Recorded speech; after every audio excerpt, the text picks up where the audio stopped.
um, we can start so long.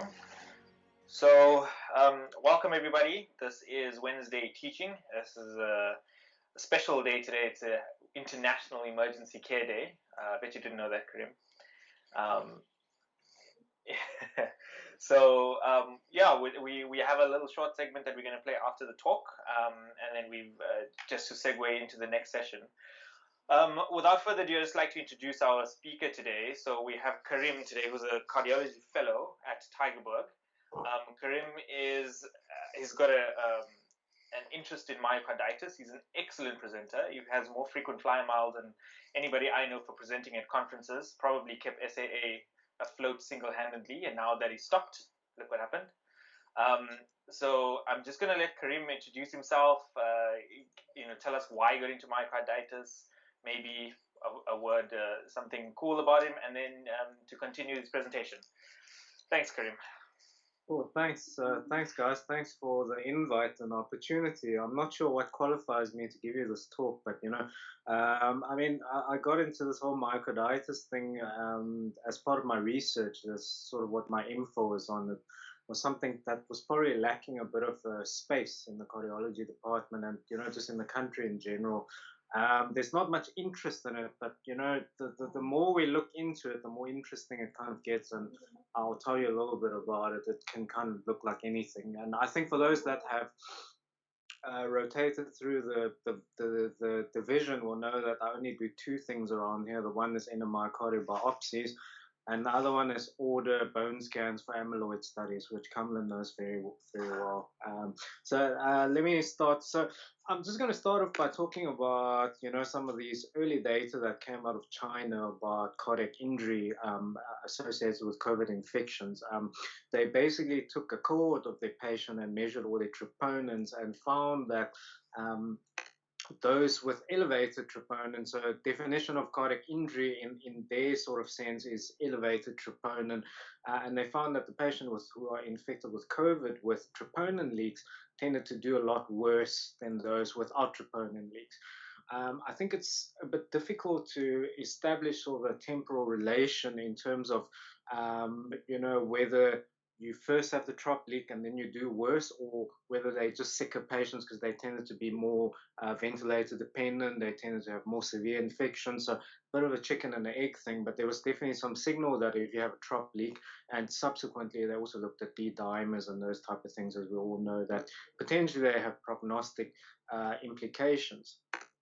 I like this picture because it kind of shows you, in a very basic form as to the phases of the so-called COVID infection, starting off with the acute sort of viral infection and virus response phase, which then moves into the pulmonary phase. And the phase that we probably most interested in as cardiologists is this famous or infamous cytokine storm type of phase, which is when a lot of bad things happen. And there are a couple of theories. I don't think anybody's been, there's probably a million theories about what happens with COVID, and these things seem to change every day. I haven't, read much of it in the last week or two, but, when I last looked at it, so this was the ESC proposal as to the potential mechanisms of cardiac injury.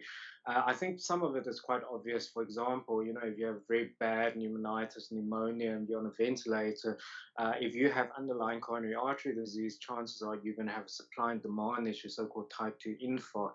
We also know that inflammation generally is very bad for these plaques which live inside your coronary arteries. They make them tend to be more prone to rupture and those type of things. And that is another theory as to perhaps why people with COVID tended to have more acute coronary syndromes and cardiac injuries. Furthermore, the inflammation issue can also affect the microvascular circulation. And, Cumlin talked about the other day in communication with me about myocardial stunning and those type of things, and that's probably what it relates to. What interests me the most is this thing at the bottom, myocarditis, and that's interested a lot of people worldwide. A lot of people have tried to prove COVID-19 myocarditis, and it's quite a interesting theory. I think the one thing we all know by now is that COVID gets access to your cells via this ACE2 inhibitor. I mean, ACE2 inhibitor, ACE2 receptor. And these ACE2 receptors are quite, there's quite a few of them on the cardiac myocytes. And one would think that, that's how you access the pneumocytes, etc., etc. There is also potential for you to access the cardiac myocytes in that regard.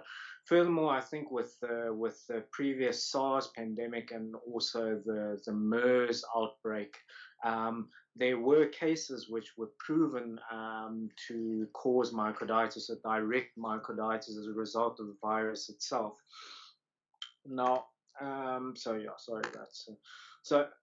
Where I get a lot of my information these days is cardio Twitter, which I think has an impact factor that's greater than the NEJM. Everybody can post something on cardiac Twitter, and it's fantastic.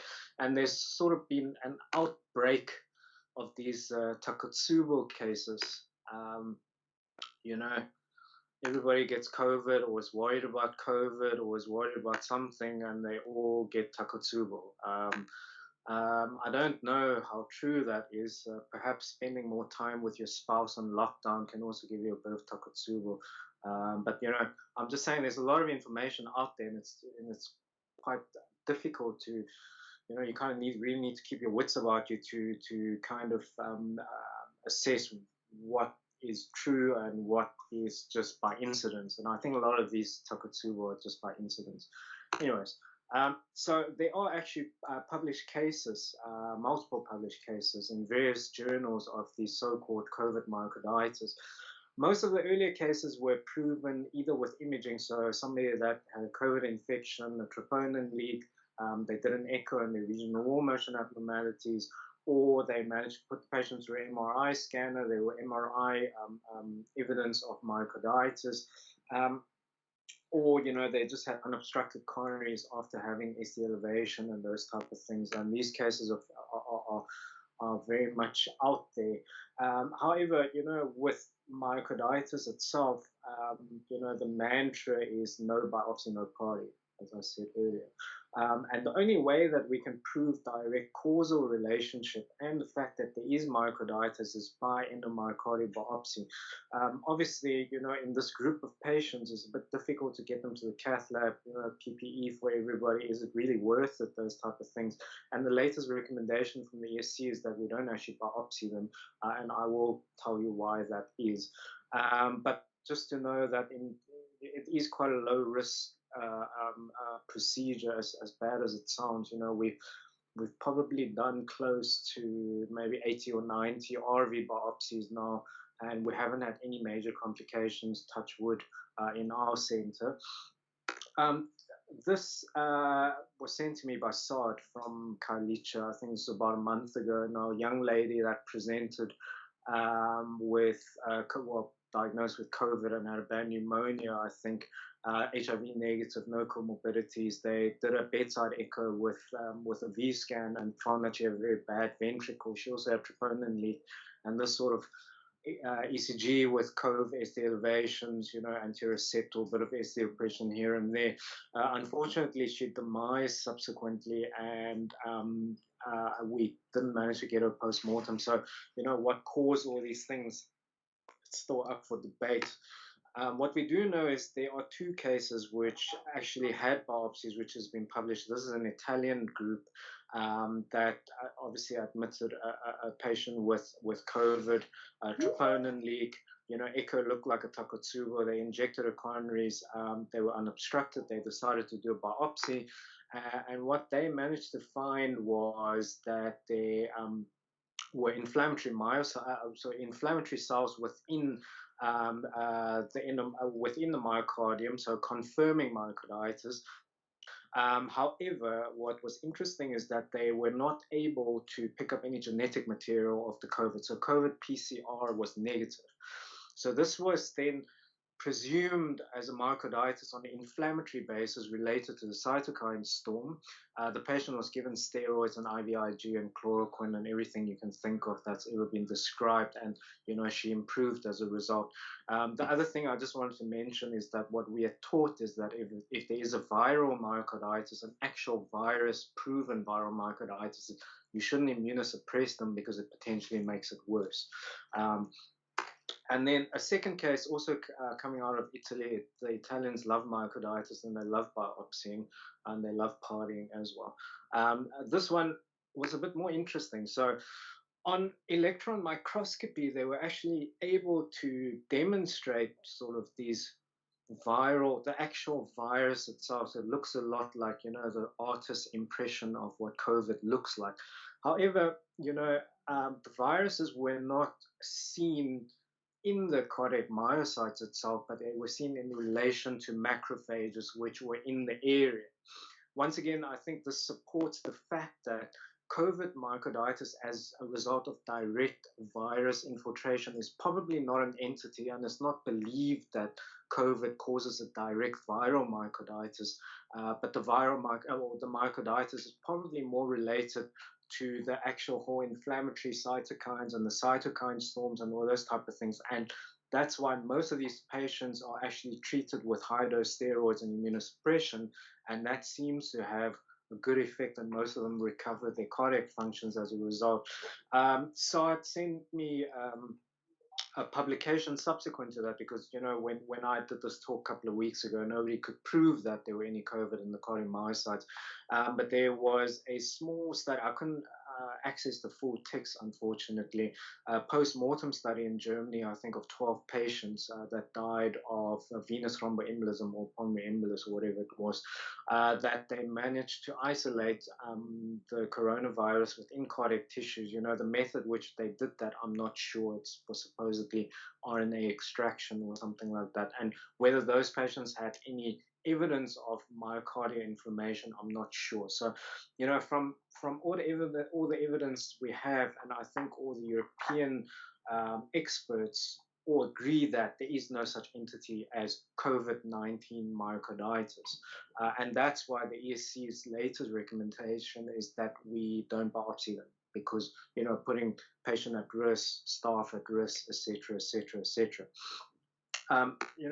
But the one thing is, it can be difficult, as I had alluded to before, to differentiate acute coronary syndrome from myocarditis, not just in the COVID era, even before the COVID era.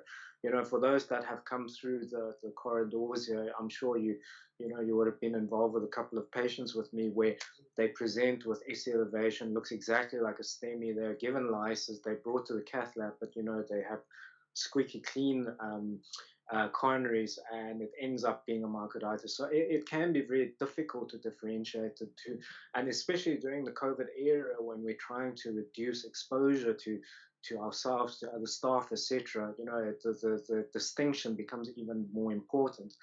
I think the one thing for me, as if you don't remember anything else in this talk, is that myocarditis that present as acute coronary syndromes generally have quite a favorable outcome, whereas those that have ST elevation myocardial infarction, if left untreated, the outcome is very bad. And I think that we owe it to the patient to give them benefit of the doubt. Obviously, there are things that could help us to differentiate the two. If the patients are unstable, they obviously need to come to the cath lab. And that we need to have a look, whether COVID or non-COVID, we just all need to PPE. The other thing that I think we are at an advantage of in South Africa is that we have a lot of experience with using lysis. We know that it works. We know that it works well. Bleeding complication, there's probably less than 1% in total. And I think if you see a STEMI and you have a high suspicion that it is a STEMI, then you should give them lysis. I know the Europeans and the Americans have differing opinions about that, especially they feel that if somebody has myocarditis and not an actual occluded artery, that you're potentially harming them by giving them lysis. But in our cohort of myocarditis patients, a lot of them have been lysed and they haven't had any complication in relation to a lysis, not to say that it can't happen. Um, I think for the stable patients, we have a bit more time. So if they're successful lysis without pain, those type of things, then we probably do have time then to swab them if there's a clinical suspicion. We can also use clinical judgment based on history, risk factors. Obviously, a 21-year-old girl who's never smoked in her life versus a 55-year-old hypertensive diabetic smoker, you can clearly tell which one's more likely to have ruptured plaque versus myocarditis. ECGs can be helpful. The myocarditis we see can look like a STEMI, but if the AC elevation is quite more widespread or those type of things and doesn't really obey a coronary territory, you have to think myocarditis. Bedside echo, we've started using these V scans now, so you don't really need a very complicated echo to the side. That you basically all you need to look for is RV function. All the cases of myocarditis described with COVID has had globally impaired ventricles, usually with low EFs, compared to an infarct which would obey a coronary territory essentially. So all you need is a V scan, an apical 4-3-2 chamber, and you should have an answer. Also for the stable patient, we as cardiologists can probably consider, instead of bringing them all to the cath lab, to just do something like a CT coronary angiograms or potentially putting through an MRI scanner. Each institute obviously have their own protocol with regards to that. As the last part of my talk, I just thought I'd show a case that we actually saw here about 2-3 weeks ago, if that's okay. I don't know how much time I have. I hope I'm not going over time. This is a gentleman that was seen in Swellendam Hospital. He's a 61-year-old gentleman who is hypertensive. He was driving a tractor, I think on a Monday or something, and then got a bit dizzy, got a bit of chest pain, felt unwell, and actually crashed his tractor into a fence and cut his neck pretty badly, and that's why he ended up at Swellendam Hospital. So on presentation, he was cold and clammy. It was noted in the referral that he was cold and clammy. He was still awake and those types of things. Big gash in his neck, blood squirting out, etc. And then this ECG, I think, with that sort of presentation, this is a wide anterior STEMI. You see reciprocal changes in the inferior leads. The ST elevation looks very angry everywhere else. And as benefit of the doubt, I don't even think there is any doubt. This is an anterior STEMI until proven otherwise.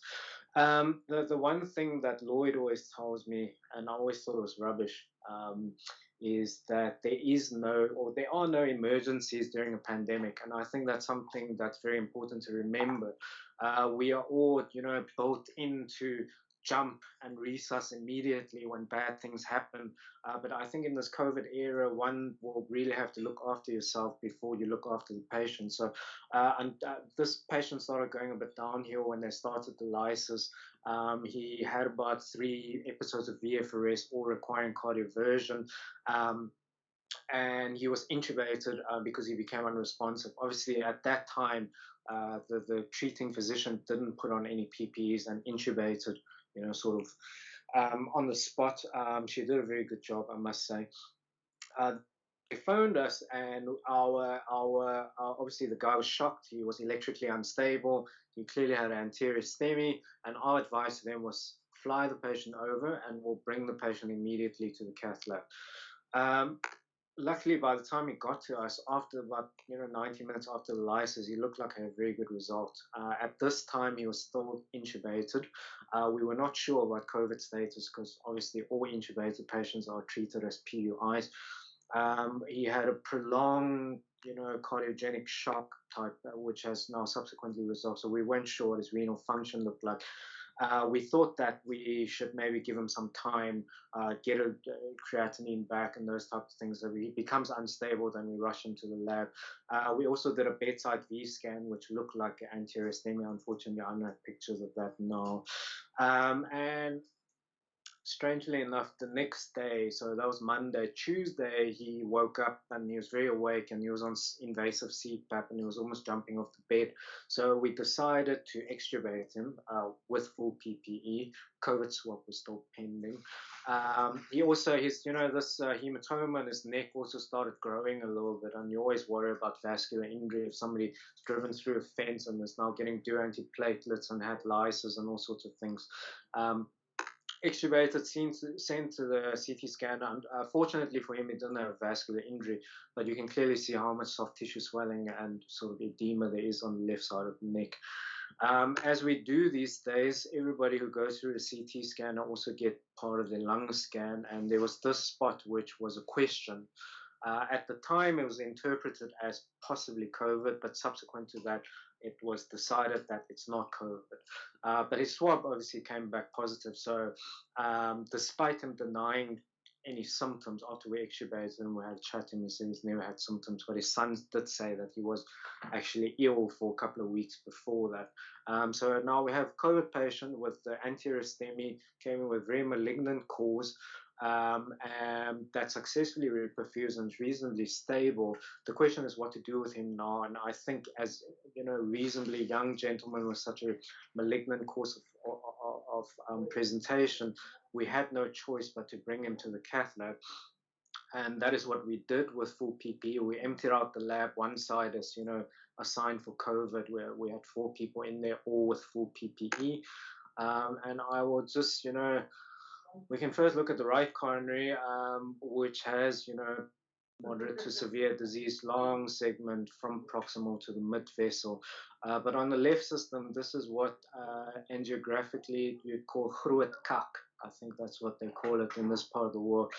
So it just had to be a left main. So yeah, I didn't show it very nicely on here, but he's got a proximal LAD culprit, but the diameter of his left main is smaller than his proximal LAD. The pressures also has dropped, as you engage with the coronary catheters.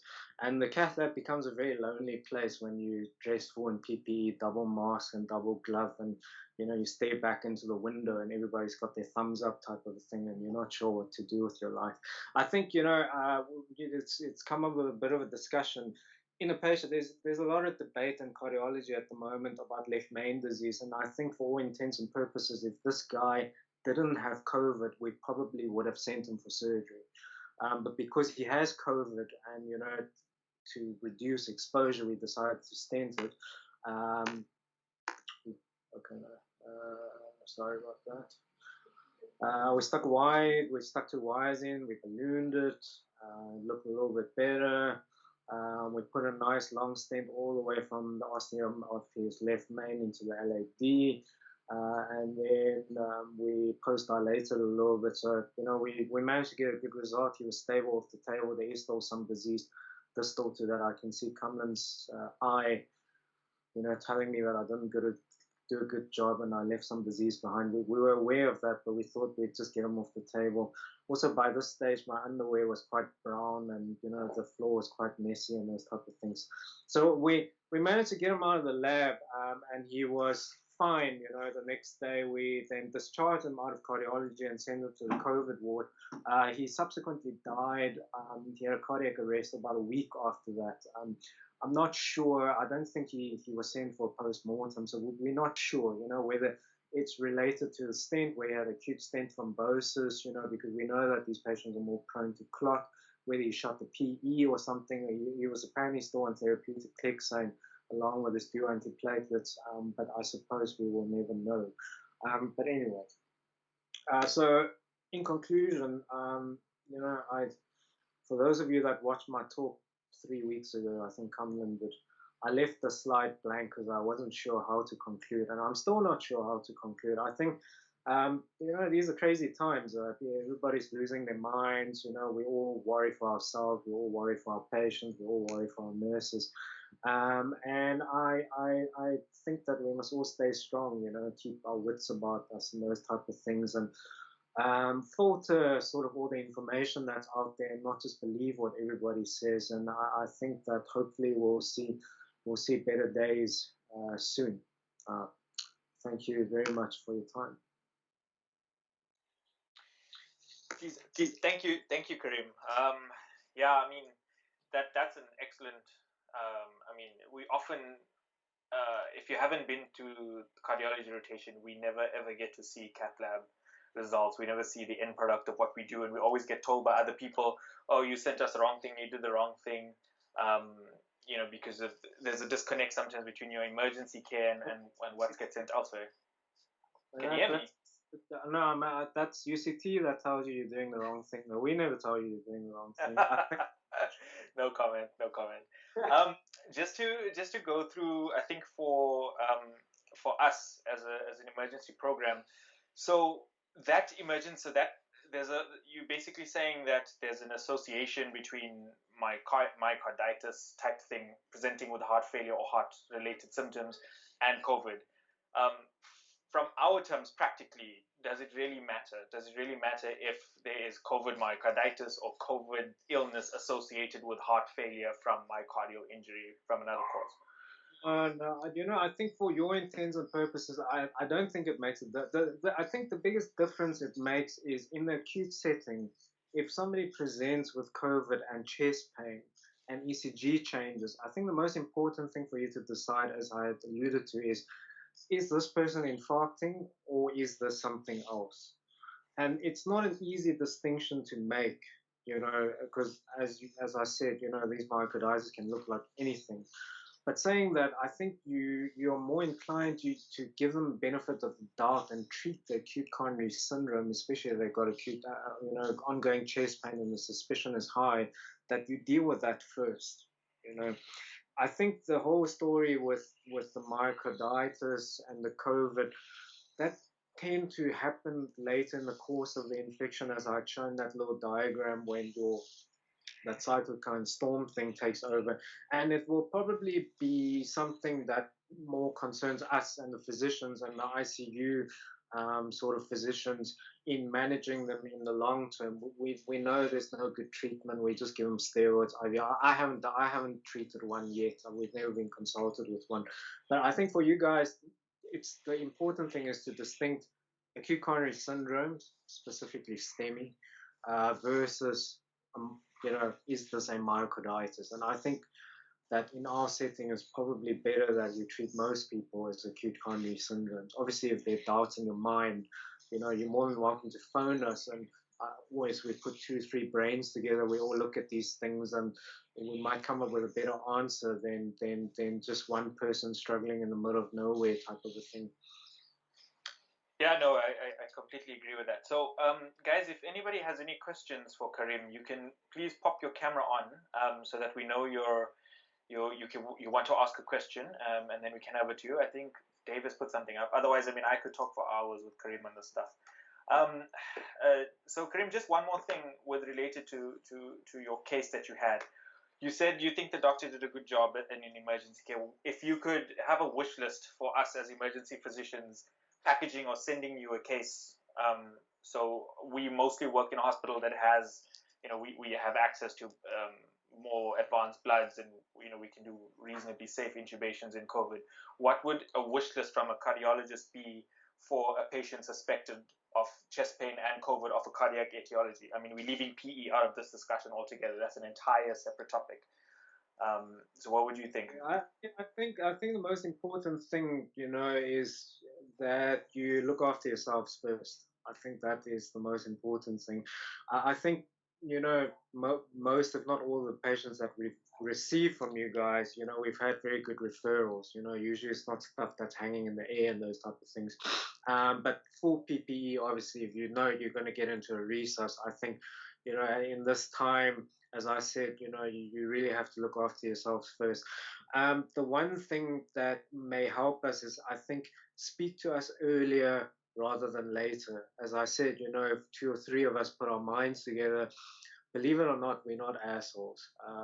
Some of us are, me maybe, Lloyd not so much. So it just depends on it depends on who you get on the phone. But we generally helpful people, and I think if you're not sure and you're struggling, and you think that it may be or may not be, give us a ring. We can think through it and those type of things. But besides that, I think we need to decide on management early. Obviously, time is myocardium type of a thing, and we shouldn't wait hours and hours making a decision. We should rather make that decision earlier than later. So it's not by the time they get here, instead of treating them, we're trying to salvage something. I don't want it to be like that. So I think that sort of would be my message. I mean, I can't speak for what happens on the other side of Elizabeth, but with us, you're more than welcome to call us at any time. I see Luke's got your hand up. Luke, do you have a question? And then we've got a similar question from Emily and Dave. Karim, just with regards to that case, the guy didn't have any symptoms. He'd been sick a few weeks before. I mean, we've sort of following guidance that people are better at about 14 days, or should be no longer infected between 10 and 14 days. Does that change how you sort of, obviously this is possibly delayed. He's had a type 1 MI. There's been an occlusion. It's quite typical, but the inflammatory response, is it important to know where they are in the disease process? Does that change what you do? Yeah. We have a patient. I actually didn't stick it on my slides because I didn't think of it. So we actually have a patient who had in the ward now, who's been de-isolated. Looked like he may have had an infarct 2 weeks ago or whatever it is. A lot of troponin leak, funny regional wall motion abnormalities. We decided to take him over because there is a suspicion that is this a myocarditis. He's got a small pericardial effusion. The issue is, I know, from looking at it from one way, we know after 14 days they become sort of non-infectious type of a thing. But at the same time, our current guidelines with regards to SC elevation myocardial infarctions is if your artery has been closed for more than 48 hours, we shouldn't open it because we're potentially causing more injury as a result of reperfusion. So we might not necessarily be doing you a favor. It's a very difficult decision to make, So I think that in him, we obviously couldn't get a full history. His son ended up telling us that he had symptoms, but because the course was so malignant, I think he had 4 VFRS, he had cardiogenic shock. We knew that it was a proximal LAD. We didn't know it was a left main until I decided to put my second pair of gloves on and second pair of underpants. But I think in him, we didn't have a choice but to take him to the cath lab and have a look and see what we have and try and get him out as quickly as possible, obviously with full PPE and minimal exposure type of a thing. So, I offered to scrub because I had the youngest child out of everybody, and my child probably doesn't even know who I am yet. So I thought, it's cool, let me just cath, it's okay. But obviously, because it's a left main and I am not a left main specialist by any means, Foni Pecoraro actually got dressed also in full PPE and came in, and we at least had some backup on the inside. But I think in him, we had to take him to the lab. But in patients who are thrombolized and they had good result and they're pain free type of a thing, if they have COVID, potentially we could think about waiting and see what we have. But I think, we should make that on a case-by-case basis. Obviously, an 80-year-old with COVID and now has a STEMI but is pain-free and had good result in lysis, we're probably more inclined to say, let's hold on, let's see what we have type of a thing, compared to like a 40-year-old that, had a raging LAD STEMI, but you do have COVID as well. We will just have to take precautions on our side and try and do the job as quickly as possible and get them out of the lab as quickly as possible type of a thing. I don't know if that answers your question. Sorry. Yeah, I think the message that we're getting from this is that it shouldn't be one decision made by one person in isolation. So we've got a question here. So the same theme from the group. I think you might have touched on it in your presentation, but if you don't mind just answering so the question is about, myocarditis in being diagnosed in the EC. So say you have however certain you are that they've diagnosed a myocarditis in a patient COVID positive in the emergency center with raising inflammatory markers. So the question relates to whether we should consider starting steroids. I'm guessing this is possibly a simulation or. Yeah, I mean, this is a difficult question. I think, um, you know, in the COVID time, as I said, the basis of a diagnosis of myocarditis is an endomyocardial biopsy to prove that there's inflammatory infiltrates. And when I say we, I probably just mean me, but I can convince one or two other people on the floor. I would be interested in going in to have a look. If provided the patient is stable enough and is not on a ventilator and those type of things, I would be interested to go and not do the diagnosis just based on an echo, but have a bit more evidence. Before we go with that.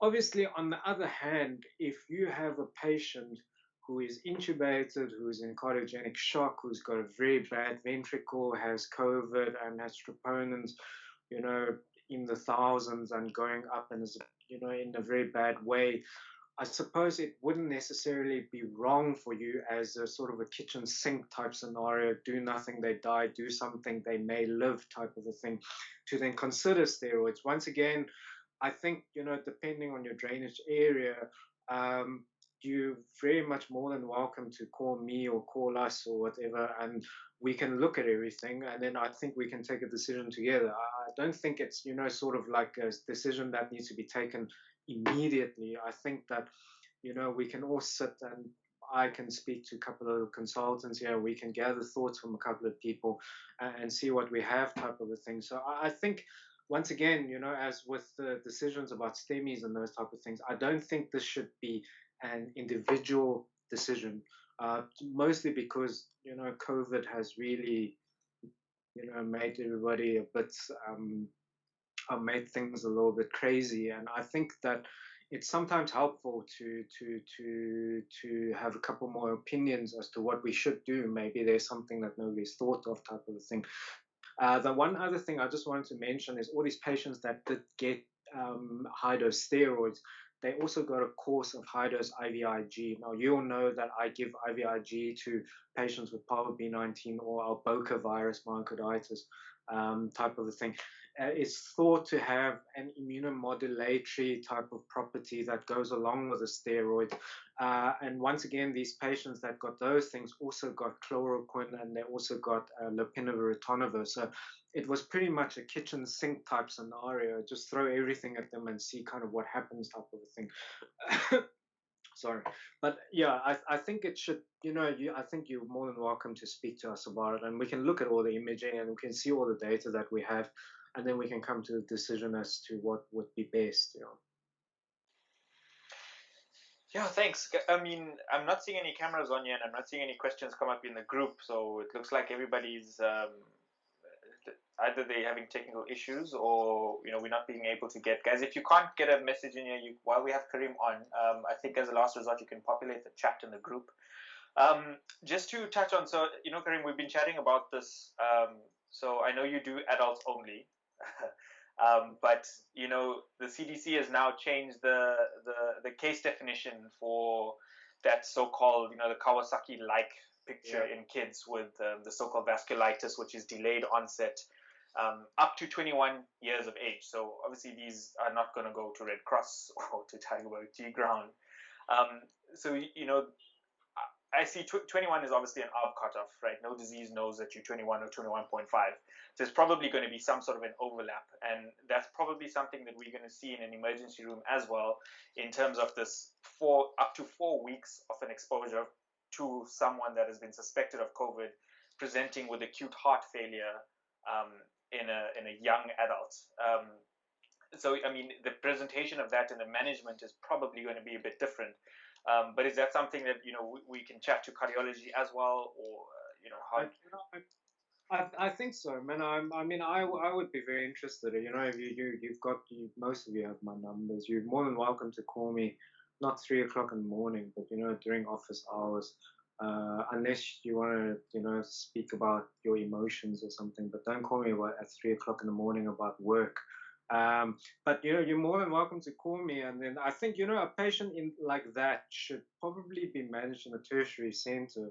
With inputs of the infectious diseases specialists, we will probably know a little bit more about these things, and multiple other specialties. And I think you're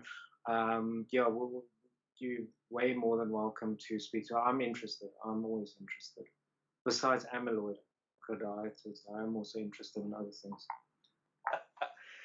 Okay, geez, thanks, Karim. I mean, you're clearly coming to us directly from the cath lab. So, guys, if there's no other questions, I think we're gonna, allow Karim to continue saving lives in his.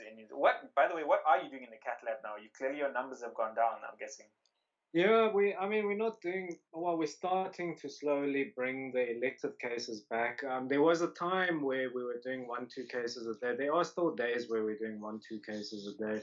But it is picking up. I think worldwide everywhere they've seen a drop off of STEMI presentations and acute coronary presentations, and the amount of angiograms done. But I don't think that people are not infarcting just because they're COVID. It's just that we are going to now pick them up at a later stage where they come in with scar VT, or they come in with ischemic cardiomyopathies and those type of things, which are things that we would like to avoid. But I think they're out there. They're just waiting for the lockdown to finish. So I suspect on Monday next week, we're going to get like 50 patients. Hopefully I'm not on call. I'm sitting next to the guy who's making the roster. I'm just, I'm just saying, Monday's not a good day for me to be on call. But I think they will come back. And I think, hopefully we don't see too many late complications. But I know in New York and stuff, they've seen things that they haven't seen for a long time, post-infarction VSD, free wall rupture, because they're so good with reperfusion that they don't really see these things anymore. But they are starting to come back because people are scared. When you're scared, then you get a Takotsubo as well. So it's like a double hit type of thing. Yeah, you mean you as a provider get a Takotsubo? We all get Takotsubos, I think. Yeah. No, thank you. Yeah, thanks, Karim. I mean, we read about that paper in Italy that showed that the sort of Myocarditis rates have gone up. So whether that's a pseudo variant of, a surrogate marker to say that, the coronaries are clean to some other illness. And then also the sort of graph that shows you that, yes, your STEMI presentations are going down, but so a lot of them are being converted into this out of hospital cardiac arrests. Yeah. And obviously bystander CPR rates have dropped down in the face of COVID. And so, that's part of the issue. It's a multiple issue. Anyway, thank you so much for your time. And nobody else has any questions here, but I'm sure people are going to take you up on their offer when they get stuck at 3 o'clock in the morning with the ECGs, and we are going to publish your number, name, detail, everything on Facebook. So you can be our new cardio Twitter. Thanks, Karim. Well, thanks,